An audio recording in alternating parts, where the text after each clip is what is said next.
उसको भी मैंने काफी लंबे समय तक इकट्ठा किया, जिसमें कि हमारे माननीय मोदी जी ने रेवाड़ी रैली में कहा था।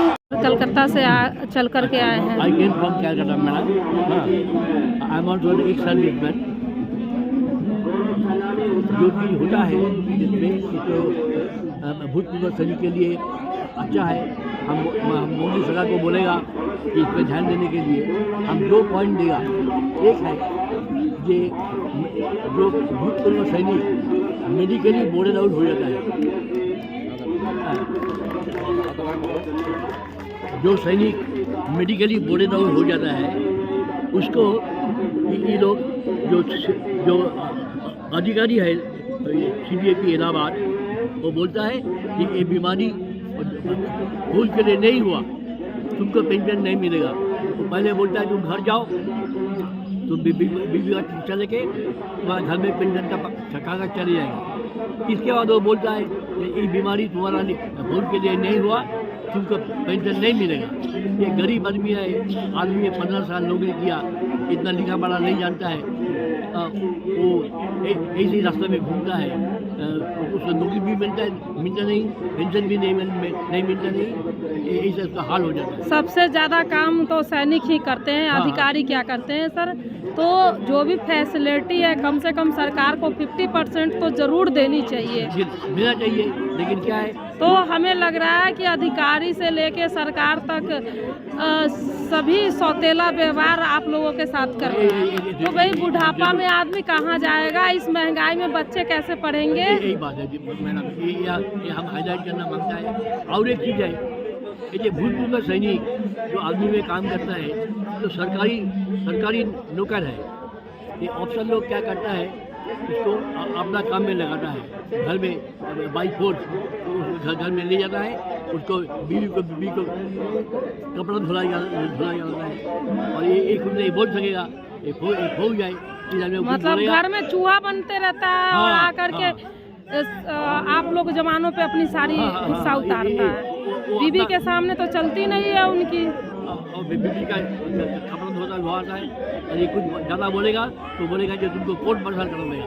अच्छा, तो ये गरीब आदमी है, ये लोग को साथ तो ये सरकार को इन चीज़ों को देखना चाहिए। और खूब चाहिए है, ये में तो हम लोग जिंदाबाद नहीं कर सकता है। तो हम लोग बाहर आ गया, हम लोग जो तकलीफ जाने होता है वो हम बोलने के लिए आपको अनुरोध करेगा जो सरकार के पास ये बात जाना चाहिए कि इसको घर में नौकर के मुताबिक काम कराना नहीं चाहिए।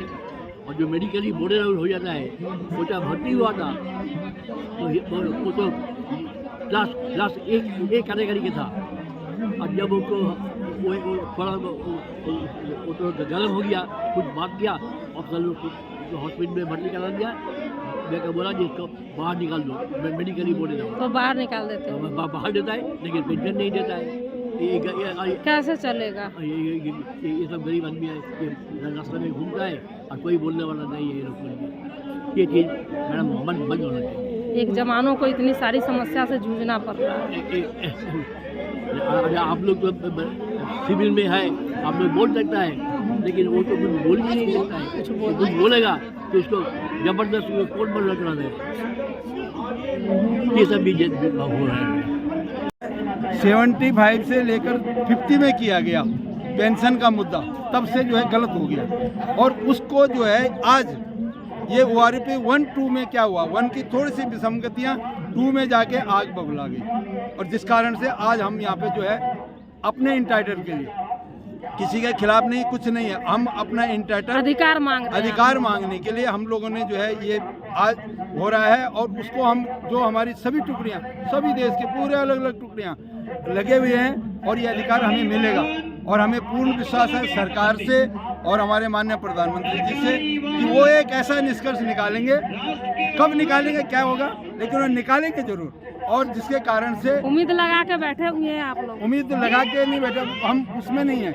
हम ये जो ORP 2 की सुधार में जो आज हम यहाँ पे उतरे हैं, ये आज के लिए नहीं उतरे, ये आज से आने वाले भविष्य को सुधारने इसको के लिए, ठीक करने के लिए। सरकार के जो जहाँ कमियां हैं उसको दूर करने के लिए ये कार्रवाई की जा रही है, ताकि आने वाले सरकार समय को में चाहिए अपना गाइडलाइन ना आप लोगों के लिए भी बनाए। हाँ, हमारे 28 लाख जो है सैनिक हैं, 28 लाख सैनिकों की जो बात रहेगी और जो आज हमारे सर्विस होल्डर हैं उनके मोराल को अप रखने के लिए ये जो हम समान अधिकार मांग रहे हैं वो इसलिए मांग रहे हैं कि कल उनको ये नौबत नहीं आएगी और वो नौबत नहीं आनी चाहिए। अभी नहीं तो कभी नहीं, ये जो नारा है हमारा अभी नहीं तो कभी नहीं, ये जो है अब की बार जो है वो पूरा होगा, कोशिश होगा, उसमें विसंगतियां हैं उनको दूर किया जाएगा और शायद जब भी होगा नहीं तो हमारा जो है 15 अगस्त का जो एम है उस दिन ये पूरा क्लियर हो जाएगा। बहुत बड़ा एजेंडा बना रहे हैं सर। बिल्कुल क्लियर है, 15 अगस्त तक ये एजेंडा हमारा क्लियर हो जाएगा। अभी एक ही चीज़ है हमारे, क्या देखने को मिलेगा उस दिन? देखने को मिलेगा जो हमारे राइट हैं, अधिकार हैं वो मिलेंगे और सबके साथ आगे आने वाले जो है उसका एक जो राजनीतिक है वो है उसको बराबर जो है इस तरह की घटना नहीं आएगी कि हम एक दूसरे को बोलते हैं कि उसने गलती किया उसने गलती नहीं। सरकार के अनशन में काम चलता है तो सरकारी निगरानी में जो रक्षा विभाग है उस विभाग का काम था इस पे लगाम लगाना, वो नहीं लगाई गई, जिस कारण से आज ये नौबत आ गई हमको। ये जो है ये एक खास पॉइंट है और हम ये चाहते हैं कि आगे जो हमारी टीम है सभी जो हमारे अलग अलग जगह से लोग आए हैं और खासकर हमारे कुर्दार से जो टीम आई है। सर पूरे आप लोग के 50 दिन हो गए धरना दिए हुए, क्या लग रहा है सरकार अभी भी आपकी बात सुन रही है या नहीं? देखिए, हम अभी आपके सनराइज न्यूज़ चैनल के माध्यम से आपको सबसे पहले धन्यवाद देते हैं और आपके चैनल के माध्यम से ये बताना चाहते हैं कि जैसे कि 50 दिन हमारे जो है इस OROP2 की जो विसंगतियों के खिलाफ जो लड़ाई है वो जारी है और आगे भी ये चलती रहेगी जब तक कि हमारी जो मांगे हैं, जो विसंगतियाँ हैं वो दूर ना हो। और इसके अलावा सरकार सब देख रही है, ऐसा नहीं कि सरकार को कुछ नहीं पता है कि यहाँ जंतर मंतर में जो है अपने एक्सर्विसमैन या गौरव सेनानी यहाँ पर धरना प्रदर्शन में बैठे हैं, वो सब कुछ मॉनिटर कर रहे हैं। हमें उम्मीद है, हम उम्मीद नहीं छोड़ते कभी नहीं, हमें उम्मीद है कि सरकार इसके ऊपर ज़रूर मनन करेगी और किसी न किसी तरह से जो है इसको आगे जो है इसके लिए रास्ता ढूंढेगी कि किस तरह से हमारे भारतीय सेना के जो तीनों जल, थल और ये नभ के जो जवान हैं, उसके अलावा अर्धसैनिक बलों की भी इसमें कुछ मांगे होंगी, उन सभी की मांगों को सरकार गौर करेगी और ये पूरा करेगी, मुझे पूरा यकीन है। सर कहना नहीं चाहिए, एक तो आपके ऑफिसर लोग आप लोग के साथ सौतेला व्यवहार करती है और ऐसे लगातार आप लोग धरना देंगे, कहीं ना कहीं ये लग रहा है कि सरकार आपके साथ भी वही व्यवहार कर रही है। क्या ऐसा नहीं लग रहा है आप लोगों को कि अपने हक अधिकार के लिए क्या लोग इतनी लंबी लड़ाई सेना लड़ेंगी? देखो, ये किसी भी देश पे गोली खाना हो तो सेना खाएंगे, मेडल कौन पहनेंगे? अधिकारी पहनेंगे। और अभी क्या है कि आप लोगों की सैलरी कम से कम उसकी 50% भी नहीं है और उसमें भी पेंशन कम कर दी जाती है, कैसे चलेगा सर? नहीं, ये देखिए, अभी जो विसंगति हुई है ये कोई ऐसा नहीं कि कोई ये OROP2 में ही हुआ होगा। ये सन 75 से 3rd पे कमीशन से और OROP पहले से ही चला आ रहा है, 1 से 2 और ये 3 हो गया, 2 हो गया, तो विसंगति ये पहले से ही चल रही है। इस विसंगति को ये धीरे धीरे, ऐसा नहीं एकदम कम कर दिया गया, ये धीरे धीरे किया, लेकिन जो ऑफिसर साहब का जो मार्जिन है उसको इतना ज़्यादा ऊपर बढ़ा, जो जिस मार्जिन से उसको बढ़ाना चाहिए था वैसा नहीं बढ़ाया। अगर हम MSP की बात करते हैं, मिलिट्री सर्विस पे की बात, तो जिस तरह से हमने एक लॉजिकली बात की जा रही है कि सेम टेरेन के ऊपर, सेम टेम्परेचर के ऊपर, उसी डिफ़िकल्टी में, उसी सेम जो सिचुएशन होती है, तो साहब चाहे ऑफिसर साहबान है या JSU साहबान है या जवान है, तीनों के लिए जो है सेम समानता होती है। वहाँ का मौसम, वहाँ की लड़ाई की सिचुएशन और उस तरह का जो टेरेन वहाँ पर जो होता है। अब MSP तो उसी आधार पे दी जा रही है, पहली चीज़। दूसरी चीज़, जवान का जो सर्विस का जो लेंथ है वो कम है, वो 35 से 40 साल की उम्र में रिटायर हो जाता है, जबकि ऑफिसर साहबान जो है अपने 58 साल 60 साल में रिटायर होता है। उस चीज़ को देखते हुए ये जवान जो जल्दी रिटायर हो रहा है, कम से कम उसका जो है बेसिक पे इस तरह से सेट किया जाए कि उसको उसका बेनिफिट मिल सके। और मिलिट्री सर्विस में तो कोई डिफरेंस होना ही नहीं चाहिए, वो एक समान होना चाहिए। उसके अलावा डिसेबिलिटी की बात हुई है, भाई कैजुअलिटी दोनों को लगी है, गोलियां दोनों को लगी हैं, दोनों डिसेबल्ड हुए हैं, तो आपने जवान को डिसेबिलिटी का परसेंटेज क्यों कम किया? उसको भी जो उसी परसेंटेज में रखिए। हम लड़ाई ये नहीं है कि ऑफिसर्स को क्यों ज़्यादा दे दिया, लेकिन हम ये कह रहे हैं कि हमें पीछे क्यों छोड़ दिया आपने, हमें भी उस लेवल पे लाइए।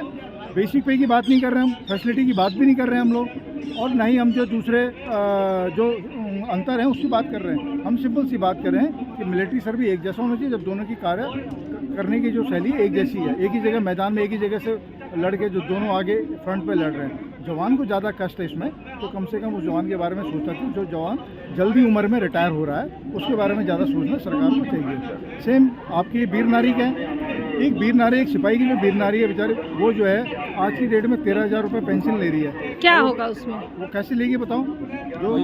जो शहीद हो जाता है, जो शहीद हो जाता है उसको, उसका वीर नारी का जो पेंशन है उस बेचारी का इतना नहीं होता है कि वो जो अपने बच्चों को पास। सर आप बोल रहे 13,000, एक बंदे ने हमें बताया कि 11,000 मिलते हैं। बेसिक पे जो सर्विस की लेंथ होती है उसके हिसाब से एक जवान जो 17 साल में जब रिटायर हो रहा है तो 17 साल का जो उसका पेंशन होगा। तो सर उनके साथ तो कुछ ज़्यादा मिलना चाहिए, क्योंकि एक तो उनका हस्बैंड नहीं रहा, उनके बच्चे की बोझ उस पर आ गई, तो कहीं ना कहीं लग रहा है कि जितने भी आपके विधवा लोग हैं उनको काफ़ी दिक्कतों का सामना कर रहा है। इसके लेकर के सरकार क्या आपके अधिकारी को भी सोचना चाहिए? देखिए, ये आप भी चैनल के रिपोर्टर हैं, आप खुद जब इस चीज़ समझ में आ रही है कि एक विधवा जिसका सारा टूट गया, महंगाई बढ़ रही है और पेंशन घट रही है। बिल्कुल बिल्कुल, उसका हम ये भी कह रहे हैं कि उसका जब सारा है नहीं है, उसके बच्चे भी पढ़ाई कर रहे हैं, उसके बच्चे की पढ़ाई का वही खर्चा है जो अफसर की बच्चे की पढ़ाई का खर्चा है। तो कम से कम वीर नारियाँ अगर दोनों की